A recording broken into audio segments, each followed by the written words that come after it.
ইকরা বিসমি রাব্বিকাল্লাযী খলাক পড়েন আপনি আপনার প্রভুর নামে, যিনি আপনাকে সৃষ্টি করেছেন, হুকুম করেছেন কে? এটা কি শেষের বাণী? কোরআনের কি এটা শেষের বাণী? এটা শুরুর বাণী। প্রথমে নামাজের কথা নয়, রোজার কথা নয়, হজের কথা নয়, যাকাতের কথা নয়। প্রথম কথাই হলো পড়ো, জ্ঞান অর্জন করো, শিক্ষিত হও, জ্ঞানী হও। এই পৃথিবীর যতগুলো সম্পদ আছে সবচেয়ে বড় সম্পদের নাম হলো শিক্ষা। শিক্ষার কাছে কোনো সম্পদের বিল নেই। পৃথিবীতে তারাই পাওয়ারফুল, পৃথিবীতে তারাই উন্নত, পৃথিবীতে তারাই শক্তিশালী যারা যত বেশি শিক্ষিত। সুতরাং ইসলাম শিক্ষাকে যেই পরিমাণ গুরুত্ব দিয়েছে অন্য কোনো ধর্ম এই পরিমাণ গুরুত্ব দিতে পারে?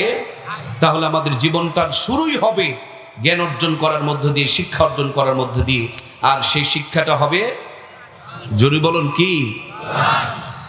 আমার প্রিয় ভাইয়েরা, ভূমিকায় যেতে চাই না, সোজা সিধা কিছু আলোচনা করতে চাই। আমরা 2024-এর নতুন স্বাধীনতা পেয়েছি। একটুখানি পূর্বে আল্লাহর নামের ধ্বনি দিয়া তাকবীর বলা হয়েছে, কিন্তু আমি নিজে এই মানুষটা বক্তৃতা করেছি, শ্রোতারা স্লোগান দিয়েছে আল্লাহু আকবার, নারে তাকবীর দিয়েছেন। স্টেজ থেকে নেতা নিষেধ করেছে, জুতার বৃষ্টি হয়েছে। শেষ বেলা আমাকে নিয়েও পর্যন্ত ধানের জমিন দিয়ে দৌড়ায় যেতে হয়েছে। আল্লাহর জমিনে আল্লাহর নামকে যারা বন্ধ করে দিতে চেয়েছিল, আমার আল্লাহ ধরে না, ধরে না, ধরে না। যখন ধরে তখন আর ছাড়ে না, ছাড় দেয় কিন্তু ছেড়ে দেয় না, ঠিক কিনা? সুতরাং এক জালেম চলে গিয়েছে, সে তো তার কর্ম নিয়ে চলে গিয়েছে। আমরা যারা আছি আমাদের জন্য সবচেয়ে চূড়ান্ত এবং বড় শিক্ষাটা হলো আমরা যেন আবার জুলুম করে যেন না বসি। যদি আমরাও জুলুম করে বসি, ওদের যেই পরিমাণ পতন হয়েছে তার চাইতে বড় পতন আপনার আমার জন্য অপেক্ষা করবে, ঠিক কিনা? সুতরাং আমাদের কথা হতে হবে সর্বজনীন। আমি স্টেজে আসার আগে আমাদের হাজিপাড়ায় গিয়েছিলাম। আমাদের অনেক ভাইয়েরা আমাদেরকে অনেক মহব্বত করলেন। মেসেজটা এরকম ছিল যে কোনো রাজনীতিক যেন আলোচনা না হয়। আমি রাজনীতি আলোচনা করতে আসিনি প্রিয় ভাইয়েরা, কিন্তু রাজনীতি মানে রাজার নীতি। রাজার রাজা, মহারাজা, সবচেয়ে বড় রাজা কে? আমি তার গোলাম। সুতরাং তার নীতির কথা বলতে যদি আমার শরম লাগে, লজ্জা লাগে, এটা আল্লাহর সাথে নিমক হারামি করার স্বামীর কথা বলুন, ঠিক কিনা? প্রিয় বন্ধুরা আমার, তবে রাজনীতির স্পেশালি যে মঞ্চটাকে দেখছেন, এটা আমাদের ভুল থিওরি। আমি আপনাদের সামনে আল্লাহর কোরআনকে নিয়ে কিছু আলোচনা করব। আজ ভাবতে বড় অবাক লাগে এই কথাগুলো আসতেছে কেন। আমরা শিক্ষিত, আমরা জ্ঞানী গুণী, কিন্তু আমরা বুঝতেই পারছি না যে আল্লাহ আমাদেরকে তৈরি করেছেন যখন, তখনই প্রথমে ফেরেশতাদেরকে নিয়ে পরামর্শ যেটা করেছিলেন, ওয়া ইদ ক্বালা রাব্বুকা লিল মালাইকাতি ইন্নী যাইলুন ফিল আরদি খলিফা। আল্লাহ বলছেন দুনিয়ার মধ্যে আমি আমার প্রতিনিধি, আমার খলিফা, আমি লিডার তৈরি করতে চাই। আমাদেরকে গোলাম আর চামচা বানায় আল্লাহ তাআলা বানায় নাই, আমাদেরকে লিডার বানায় সৃষ্টি করেছে, ঠিক কিনা? সুতরাং লিডারই যেদিন থেকে ছেড়ে দিয়েছে, সেদিন থেকে শ্রীগাল আর বিড়ালগুলো আমাদের ঘাড়ে বসে আমাদের উপরে খবরদারি শুরু করেছে, ঠিক কিনা? সুতরাং প্রিয় ভাইয়েরা, এদেশ পরিচালনা করার জন্য যোগ্য সন্তান প্রত্যেকটা ঘরে তৈরি হতে হবে। এদেশ পরিচালনা করার জন্য মসজিদে যেমনি ইমামতির দায়িত্ব পালন করবে, তেমনি রাষ্ট্রপতির দায়িত্ব পালন করতে হবে। এটাই হলো ইসলামের দর্শন এবং থিম, কথা বলুন, ঠিক কিনা? আপনাদেরকে যে দুটি কথা নিয়ে যেতে হবে বাড়িতে, শেষ বেলা মিলাই দিব। বাংলাদেশে কওমি অঙ্গনে বড় একজন বুজুর্গ ছিল, নাম ছিল তার হাফিজি হুজুর রহমাতুল্লাহি আলাইহি। বটগাছে নির্বাচন করেছিলেন, মনে আছে আপনাদের? তিনার একটা উক্তি, তিনার একটা কথা আজকে বাড়িতে নিয়ে যাবেন, এটা আমার পক্ষ থেকে আপনাদের জন্য গিফট। তার কথাটা হলো ধর্মহীন কর্মশিক্ষা, ধর্মহীন কর্মশিক্ষা আর কর্মহীন ধর্মশিক্ষা, কথা কিন্তু দুইটা। ধর্মহীন কর্মশিক্ষা, কর্মহীন ধর্মশিক্ষা। তিনার উক্তি হলো এই দুইটা হলো জাতির জন্য অভিশাপ এবং লানত। আজ বাংলার জমিনে এই দুই শিক্ষা বেশি। কর্মশিক্ষায় অনেক ডিসি, এসপি, এমপি, মন্ত্রী, লিডার, কিন্তু গোসলের ফরজ কয়টা জানে না। মানে কর্ম আছে, ভিতরে ধর্ম নেই। যদি ধর্ম থাকতো তাইলে আমরা এতটা তলিয়ে যেতাম না, কথা বলুন, ঠিক কিনা? আবার আর এক দল ধর্ম শিখতে শিখতে এমন বেশি শিক্ষিত হয়েছে, সে কোনো কর্ম খুঁজে পায় না, মাঝে মাঝে মানুষের কাছে গিয়ে হাত পর্যন্ত পাততে হয়। কথা বলুন ঠিক কিনা? এটা ইসলামের দর্শন নয়। যে শিক্ষা মানুষকে ভিক্ষুক বানায় সেটা কোনোদিন উন্নত শিক্ষা হতে পারে না। ইসলামী দর্শনেই বলা হয়েছে উপরের হাত নিচের হাতের চাইতে উত্তম। যে শিক্ষা অর্জন করে উপরেই হাত যাবে না, অর্থাৎ মানুষকে দিতে পারবো না, আমি মনে করি এটাও পূর্ণ শিক্ষা হতে পারে না। ঠিক কিনা? এই জন্য প্রিয় ভাইরা, রব্বানা আতিনা ফিদ দুনিয়া হাসানাতাও ওয়া ফিল আখিরাতি হাসানা, আল্লাহ দুনিয়া এবং আখিরাতের উত্তমটা কামনা করতে বলেছেন। সুতরাং আমি আল্লাহর চাইতে বেশি বুঝি না যে দুনিয়া নিয়ে পাগল হয়ে যাব। আমি আল্লাহর চাইতে বেশি বুঝি না যে আখিরাত নিয়ে এত ব্যস্ত থাকবো যে দুনিয়ার সাথে সম্পর্ক থাকবে না। আমাদের লাইন লাগবে দুইটা, নেগেটিভ আর পজিটিভ, লাল তার আর কালো তার, কারেন্টের লাইন আর আর্থিং লাইন, দুইটাই যখন একটা হোল্ডারে সংযোগ পাবে তখনই অন্ধকার দূর হয়ে আলো জ্বলবে। এই সমাজ অন্ধকার হয়ে যাচ্ছে, এক একটা সংযোগ নিয়ে আমরা মারামারি আর মারামারি করছি। কোরআন সুন্নাহ দুনিয়া আখিরাত দুই সংযোগ যদি থাকতো, সোনার বাংলা বহুত আগেই সোনাতে রূপান্তরিত হয়ে যেত। ঠিক কিনা? এজন্য প্রিয় ভাইয়েরা আমার, আজকের শুধু স্বাধীনতা নয়, একটু ফেলে আসা পিছন দিকে তাকিয়ে দেখুন। আজ থেকে কিছুদিন আগে স্বৈরাচারের সাত চাচা যখন জাতির সমস্ত অধিকার কেড়ে নিয়েছিল, স্বৈরতন্ত্র প্রতিষ্ঠিত করেছিল, জনগণ ফুঁসে উঠেছিল, জীবন দিয়েছিল, রক্ত দিয়েছিল। তারপর স্বৈরাচারের হাত থেকে দেশকে তারা স্বাধীন করলেন। এর পূর্বে যদি একটু ফিরে তাকান তাহলে দেখতে পাবেন পাকিস্তানের হানাদারেরা সব কিছু যখন আমাদের হরণ করে নিয়েছিল, এদেশের জনগণ জীবন আর রক্ত দিয়ে এই জমিনকে স্বাধীন করেছিল। তার পিছনে আর একবার তাকিয়ে দেখুন, এই ভারত উপমহাদেশ যখন আমার ভাইরা ইস্ট ইন্ডিয়া কোম্পানির নামে ওই ব্রিটিশেরা দখল করে নিয়ে আমাদের অধিকারকে কেড়ে নিয়ে গোলাম বানিয়েছিল, এই জনগণ জীবন আর রক্ত দিয়া ব্রিটিশ থেকে স্বাধীন হয়েছিল। ঠিক কিনা? স্বাধীনতা একটা নয়, স্বাধীনতা হলো চারটা। প্রথম স্বাধীন হয়েছিলাম ব্রিটিশের হাত থেকে, দ্বিতীয় স্বাধীন হয়েছিলাম পাকিস্তানের হাত থেকে, তৃতীয় স্বাধীন হলাম স্বৈরাচারের হাত থেকে। এবার শেষের বেলা 2024-এ অনেক জীবন রক্তের বিনিময় স্বাধীন হলাম খুনি, মাফিয়া আর আইনা ঘরদের আবিষ্কারকদের হাত থেকে। বন্ধুরা আমার, এই 80 বছরের ব্যবধানে আমরা স্বাধীন হইতেছি। এত স্বাধীন হওয়া লাগে কেন? এত স্বাধীনতার দরকার কি? এতবার স্বাধীন হচ্ছে, স্বাধীনতাগুলো হারাচ্ছে কোথায়? স্বাধীনতাগুলো যাচ্ছে কোথায়?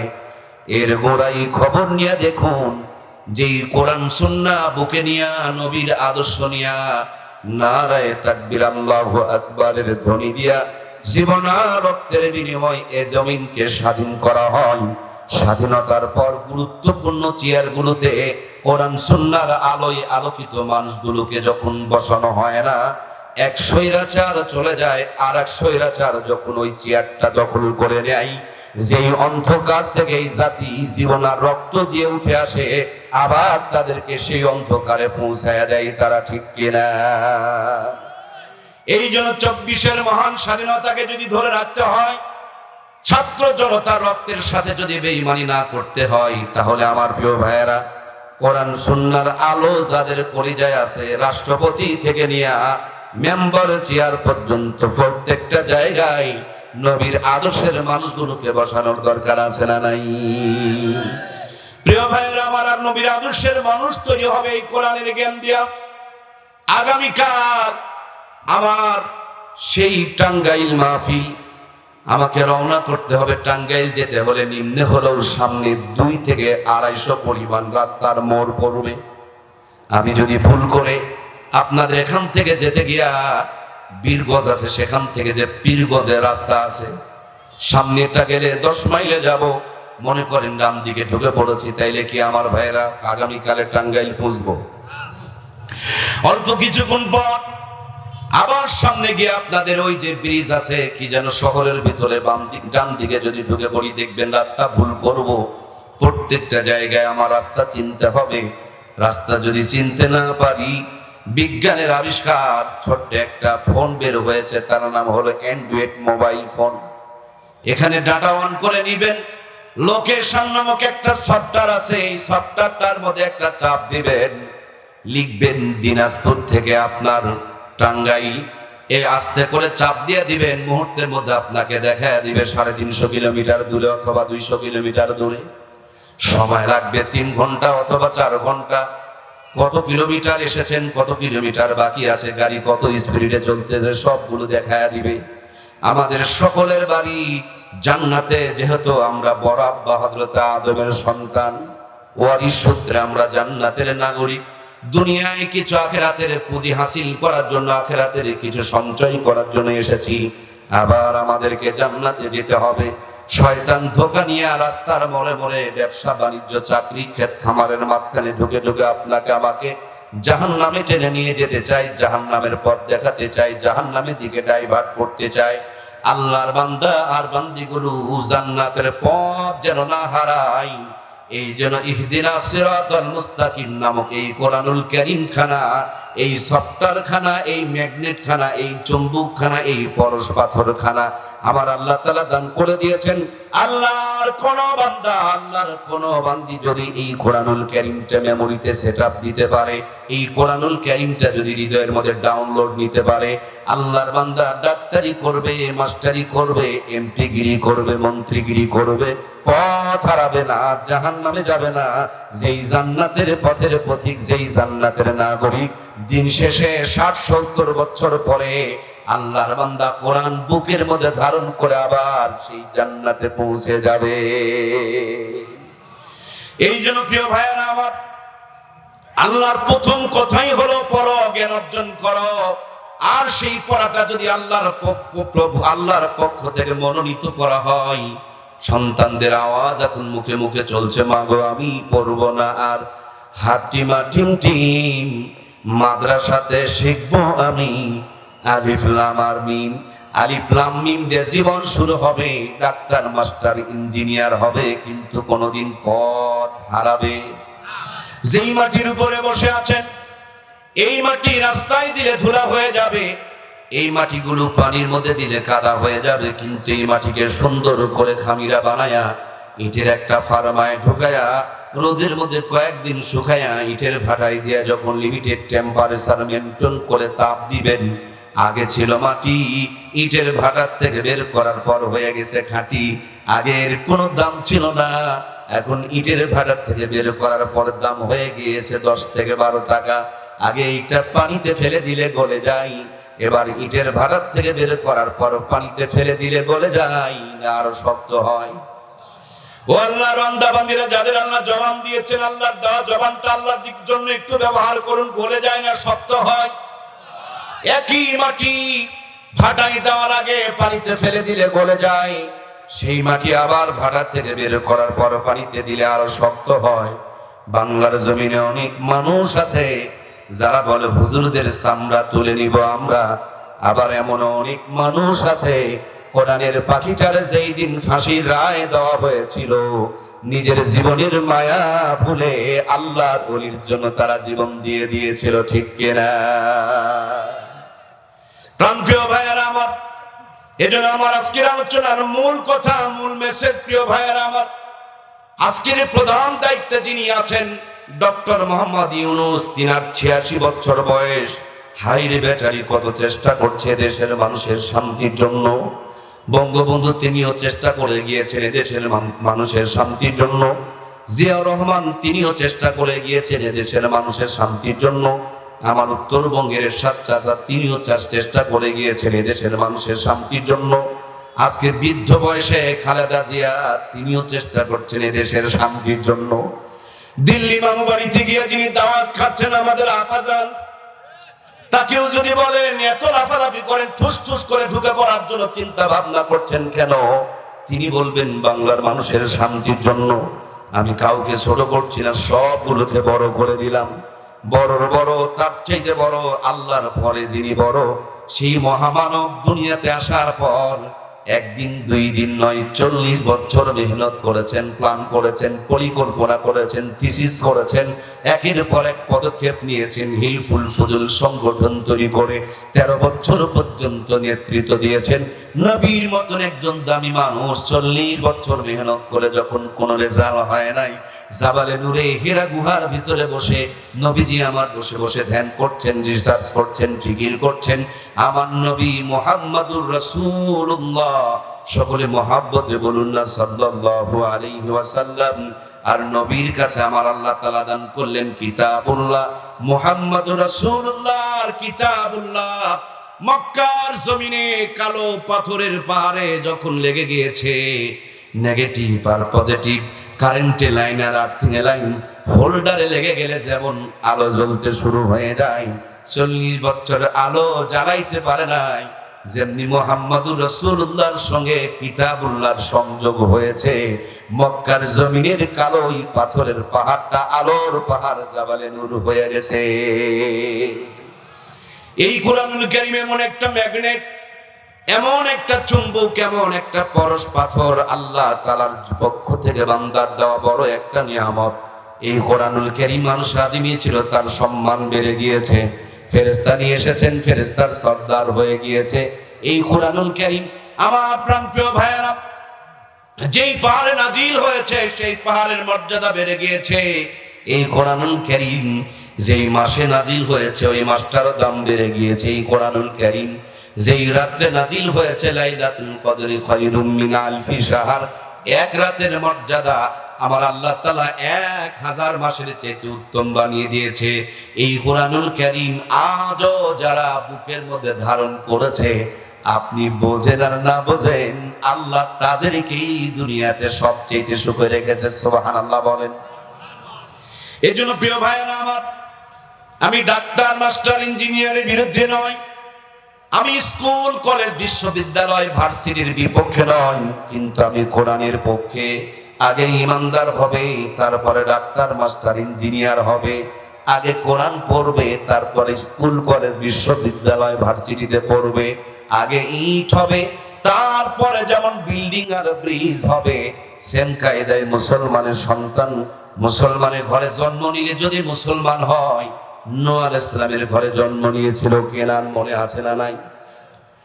নবীর ঘরে জন্ম নিয়ে কর্ম ভালো ছিল না, নবীর বেটাকেও আমরা ইমানদার বলতে পারি না। সুতরাং আমার প্রিয় ভাইয়েরা, জন্ম যেখানেই হোক না কেন, কর্ম যদি ভালো হয়ে যায়, নবীর ঘরে জন্ম নিয়ে কেনান জাহান্নামে যাবে। আর মূর্তি পূজকের ঘরে, অগ্নি পূজকের ঘরে হযরত ইব্রাহিম জন্ম নিয়ে শুধু জান্নাতে একা একা যাবে না, তার কওমকে নিয়ে আল্লাহর জান্নাতে রওনা করে দিবে।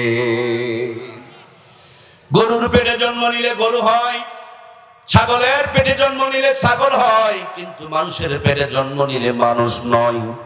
মানুষের পেটে যদি জন্ম নিলে মানুষ হয়।